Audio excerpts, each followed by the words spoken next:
안녕하세요. 오늘 소개할 작품은 마르셀 프루스트의 잃어버린 시간을 찾아서 3권, 꽃핀 소녀들의 그늘에서 1편입니다. 총 13권 중에서 세 번째 작품입니다. 마르셀 프루스트가 1913년 처음 잃어버린 시간을 찾아서 1편 스완네 집적으로를 발표했을 때 이 작품을 출판해줄 출판사를 찾지 못해서 자비로 출판해야 했던 것은 유명한 일화입니다. 하지만 막상 작품이 발표되자 엄청난 주목을 받았고 6년 뒤인 1919년 2편 꽃핀 소녀들의 그늘에서가 발표되었을 때는 바로 공쿠르상을 받을 정도로 인정받는 작품이 되었습니다. 3권 본문에도 예술가는 자신의 작품을 미래를 향해 던져야 한다는 문장이 등장하는데 마치 그것처럼 발표 당시에는 낯설게 느껴졌던 이 작품이 인정받는데도 시간이 필요했던 것 같습니다. 잃어버린 시간을 찾아서 3권은 마르셀의 첫사랑 이야기를 중심으로 그가 죽는 날까지 지켜갈 예술에 대한 가치관이 형성되는 과정들이 그려지고 있습니다. 작가는 독자들은 자신의 작품을 통해 독자 자신의 이야기를 읽게 될 것이라 말하기도 했는데 3권을 읽는 독자들 입장에서는 마르셀의 첫사랑을 통해 자신들의 첫사랑을 만나게 되고 주인공 마르셀에게 감정이입하게 됩니다. 그것에 더해 예술과 마치 진정한 예술작품처럼 자신의 삶을 보다 가치 있게 만드는 것에 대한 고민이 시작되는 지점이 될 것입니다.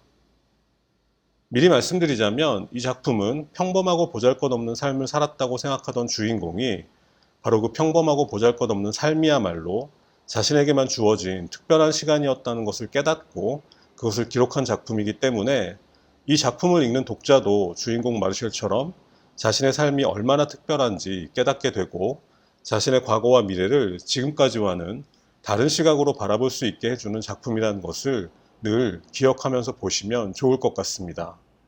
이 작품이 가장 위대한 작품이라고 평가받는 이유는 바로 그것 때문입니다. 그럼 3권 소개를 시작하겠습니다. 정부 고위 관리인 아버지는 저명한 외교관인 노르프아 씨를 초대했습니다. 이 노르프아 씨는 예술적인 삶과는 정반대의 가치를 상징하는 인물이라고 할 수 있는데 바로 현실적이고 실용적인 것을 중요하게 생각하는 사람인 것이죠. 아버지가 이 노르프아 씨를 초대한 것은 마르셀에게 영향을 주어 자신의 아들을 외교관의 길로 유도하기 위해서였습니다. 하지만 이 대화는 요즘은 작가도 외교관 못지않은 명예를 누릴 수 있다는 노르프아 씨의 의견으로 인해 엉뚱한 방향으로 결론이 나게 됩니다. 마르셀의 아버지 또한 노르프아 씨 못지않게 현실적인 사람이었는데 그런 아버지가 저명한 외교관의 의견에 바로 동의해버린 것이죠. 여기서 마르셀의 아버지와 노르프아 씨가 작가의 길을 찬성한 것은 예술의 가치를 인정해서가 아니라 예술가로서 누리게 될 지위나 명예에 집중하고 있다는 것은 기억해둘 필요가 있습니다. 덕분에 마르셀은 그토록 소원했던 라 베르마의 공연을 볼 수 있게 되었습니다. 라 베르마는 당시 유명 배우인 사라 베르나르를 모델로 한 인물이고 그녀가 연기한 작품은 그리스 고전을 각색한 17세기 프랑스 극작가 장 라신의 페드르였습니다. 이 작품은 의붓아들인 이폴리트를 사랑하게 된 페드르라는 인물에 관한 이야기인데 어린 마르셀에게 예술적인 영향을 줄 뿐 아니라 그녀의 사랑이 결국 비극으로 끝날 수밖에 없는 사랑이라는 점에서 계속해서 이 작품에서 언급될 예정이니 기억하시면 좋을 것 같습니다. 참고로 국내에는 열린책들 출판사에서 페드르와 이폴리트라는 이름으로 출간되어 있습니다. 드디어 할머니와 함께 공연을 보게 된 마르셀은 기대와는 달리 깊은 실망감만 느낄 뿐이었습니다. 프랑스 철학자 롤랑 바르트는 이 작품이 환상, 환멸, 예술의 구조로 이루어져 있다고 말하고 있습니다. 비록 연극을 보지는 못했지만 라신의 작품을 읽고 또 읽으며 마음껏 환상의 날개를 펼쳤던 마르셀은 막상 동경하던 배우 라 베르마의 연기가 매우 단조롭고 또 절제되어 있는 것을 확인하고 실망하게 됩니다. 환상이 환멸로 이어진 것이죠. 마르셀이 실망한 이유는 라 베르마의 연기가 기대만큼 극적이지 않아서였기 때문인데요. 그녀의 굳은 몸짓과 단조로운 발성은 격정적인 연기를 기대했던 마르셀에게 깊은 실망을 안겨줄 뿐이었습니다. 마르셀은 아직 연극에 대해 잘 몰랐기 때문에 평소 알고 있던 지식만으로 극적이고 격정적인 연기를 기대했던 것입니다. 하지만 그것은 예술에 대한 일반적인 관념이지 사람들이 원하는 대로 연기하는 것이 결코 진정한 예술이 될 수는 없을 것입니다. 배우인 라 베르만은 라신의 작품에 대한 연구를 거듭한 끝에 기원전 8세기경에 고대 그리스 조각을 떠올렸고 주인공 페드르를 마치 그리스 조각상처럼 연기했던 것이죠. 그 결과 당연히 몸짓과 발성은 절제되었는데 어린 마르쉘은 아직 진정한 예술을 판단할 능력은 없었던 것입니다. 조금 전 인용했던 롤랑 바르트의 말처럼 라 베르마의 연기에 환상을 가졌던 마르쉘은 그녀의 공연을 직접 관람한 후 기대와 다른 연기에 깊은 실망을 하게 되고 나중에 가서야 결국 자신의 선입견으로 인해 그녀의 연기를 제대로 감상하지 못했다는 것을 깨닫고 예술에 눈을 뜨게 되는 것입니다. 청소년기를 그린 3권과 4권에서는 이런 반복된 깨달음을 통해 진정한 예술이란 무엇인가를 단계적으로 깨달아가는 마르쉘의 모습을 계속해서 관찰하게 될 것입니다. 어떤 사람들에게는 진정한 예술 어쩌고 하는 이야기들이 깊게 와닿지 않을지도 모르겠습니다. 하지만 굳이 거창한 예술이 아니더라도 자신에게 주어진 시간을 조금이라도 가치 있게 보내길 원하는 사람이라면 한 번쯤 곰곰이 생각해 볼 대목이 아닌가 싶습니다. 지금 우리가 추구하고 있는 개성이나 나만의 삶의 방식 같은 것들이 과연 진정한 나만의 시도인지 아니면 모두가 그럴 거라고 생각하는 몸짓을 그냥 따라하는 것은 아닌지 말이죠. 이어지는 이야기는 마르쉘의 첫사랑입니다. 마르쉘은 수업이 끝난 후 샹젤리제 공원에서 질베르트와 만나 술래잡기나 눈싸움하는 것이 가장 큰 행복입니다. 그것뿐 아니라 질베르트의 가장 친한 친구가 되어 마음대로 질베르트의 집에 방문하게 되는 것을 꿈꾸는데요. 하지만 질베르트의 부모인 스완과 오데트는 마르쉘을 그다지 좋아하지 않았습니다. 마르쉘의 품행이 단정하지 않다고 여겼던 것이죠. 그러던 중 당시 샹젤리제 공원에서 놀던 아이들 사이에 아마도 겨울 독감이 유행했는데 건강이 좋지 못했던 마르쉘 또한 고열로 자리에 눕게 됩니다. 열이 나는 걸 숨기고 질베르트를 만나기 위해 외출했다가 증상이 더 심해진 것이죠. 결국 절대 안정을 취하게 된 마르쉘은 고열과 질베르트를 만나지 못하게 된 고통으로 심한 우울감에 빠져들게 됩니다. 하지만 이권에서 베네치아 여행이 취소된 덕분에 샹젤리제 공원에서 질베르트를 만날 수 있었던 것처럼 이번에도 역시 괴로워하는 아들을 위로하고 싶었던 어머니 덕분에 마르쉘은 질베르트로부터 초대장을 받게 됩니다. 드디어 질베르트의 정식 손님이 된 것이죠. 마음 내킬 때면 언제든 질베르트의 집을 방문할 수 있고 무섭게만 보였던 문지기와 하인들은 모두 마르쉘을 환한 미소로 환영합니다. 심지어 스완과 오데트마저 마르쉘을 좋아하게 되는데요. 그 이유는 알고 보니 마르쉘이 타락한 아이가 아니라 공부도 잘하고 심지어 책도 엄청나게 읽는 지적인 소년이라는 것을 깨달았기 때문입니다. 그런 친구라면 딸에게도 긍정적인 영향을 줄 수 있겠죠.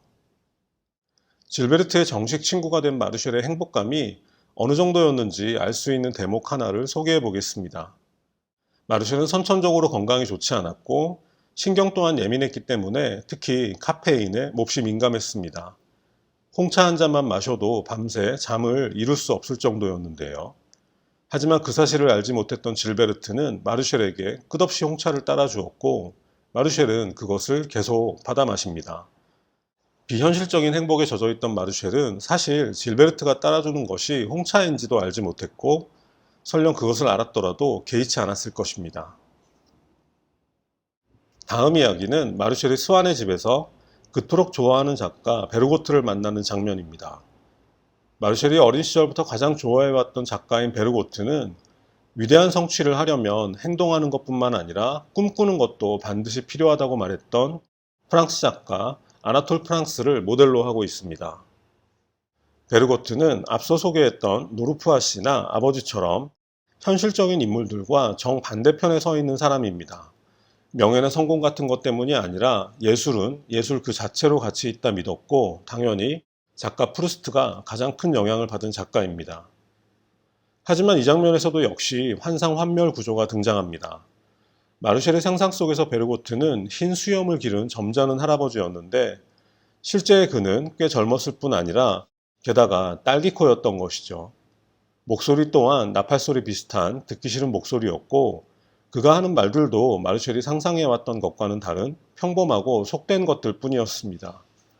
식탁에 앉아 점잖은 목소리로 문학과 예술에 대해 논할 줄 알았던 자신의 우상의 입에서 나오는 속된 이야기들에 마르쉘은 다시 한번 깊은 절망에 빠지게 됩니다. 이 장면 역시 매우 중요한 메시지를 내포하고 있습니다. 작가와 작품을 분리해서 생각해야 하는가, 아니면 그 둘을 함께 봐야 하는가에 관한 해묵은 논쟁에 관한 것이죠. 하지만 프루스트의 의견은 분명해 보입니다. 먼저 가장 위대한 작가가 가장 지적인 작가일 것이라는 생각부터가 편견이라고 말합니다. 위대한 작가는 가르침을 주는 작가가 아니라 자신의 눈에 보이는 세상을 가장 제대로 표현하는 작가라는 것입니다. 셰익스피어의 햄릿에는 문학은 세상을 비추는 거울이다 라는 문장이 등장하는데, 그것처럼 위대한 작가란 질 좋은 거울처럼 세상을 있는 그대로 비춰낼 줄 아는 능력을 가진 사람을 말한다는 것입니다. 가장 현명하거나 똑똑한 사람이 아니라는 것이죠. 그리고 여기서 프루스트 문학의 가장 큰 특징 하나가 도출됩니다. 만약 가장 위대한 작가가 가장 위대한 인물일 필요가 없다면, 그렇다면 세상 사람 모두가 예술가가 될 수 있다는 것입니다. 평범하고 내세울 것 없는 삶이지만 그것을 제대로 표현할 수 있다면 누구나 예술가가 될 수 있다는 것인데요. 우리는 지금 그런 사람의 글을 보고 있는 것이죠. 작가 프루스트 또한 자신의 무의미한 삶이 소설의 소재가 될 수 있을 것이라고는 오랫동안 생각하지 못했습니다.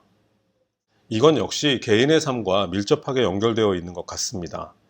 제임스 조이스의 율리시스 또한 역사는 소수의 영웅들이 이끌어가는 것이 아니라 역사의 주인공은 가장 평범한 사람들이며 가장 평범한 사람들이야말로 역사의 진정한 꽃이라는 주제를 담고 있는데, 이 작품 역시 지적이고 예술적인 영혼을 지닌 사람들이 따로 있는 것이 아니라 우리 모두에게 자신의 삶을 예술로 승화시킬 자격이 있다고 말하고 있습니다. 그것이 두 작품이 가장 위대한 작품이라는 평가를 받는 진정한 이유입니다. 이제 3권의 마지막 이야기를 소개할 차례입니다. 마르쉘은 예민한 성격답게 집착이 강한 편입니다. 게다가 아직 어리니까 사랑이란 모든 것을 바치는 것이라는 이상적인 믿음을 갖고 있었죠. 하지만 마르쉘의 이런 태도는 상대방인 질베르트를 피곤하게 할 때가 있었을 것입니다. 결국 마르쉘은 언젠가부터 질베르트가 자신을 피한다는 느낌을 받게 되었는데, 자신이 그녀를 사랑하는 만큼 자신을 사랑해주지 않는 질베르트의 앞에서 마르쉘은 어떻게 행동해야 할지 도무지 알 수가 없습니다. 다만 사랑하는 사람을 귀찮게 해서는 안 되겠죠. 질베르트가 진정으로 자신을 사랑하게 될 때까지 기다려야 할 것 같습니다.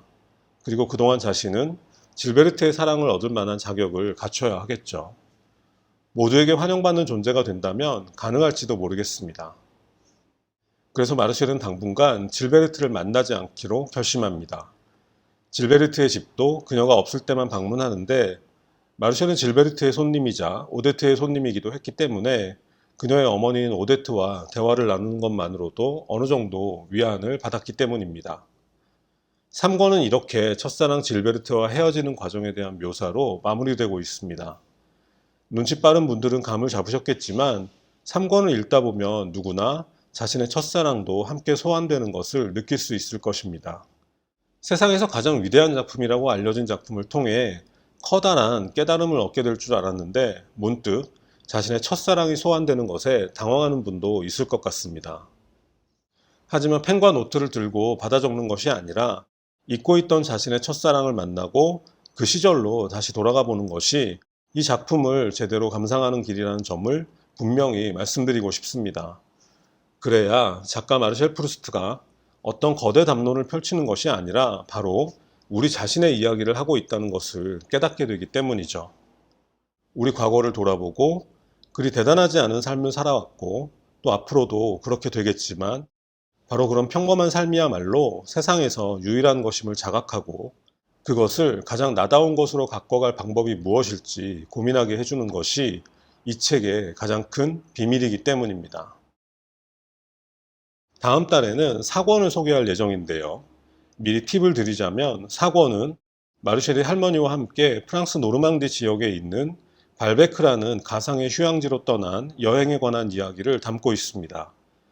본격적으로 청소년기에 접어든 마르쉘이 길에서 만나는 모든 소녀들과 사랑에 빠지는 장면들과 함께 평생 가장 소중한 여인이 될 알베르틴을 만나는 장면도 감상할 수 있습니다. 물론 3권에서 시작된 예술에 대한 깨달음 또한 보다 본격적으로 이어질 예정입니다. 오늘은 여기까지 하겠습니다. 감사합니다.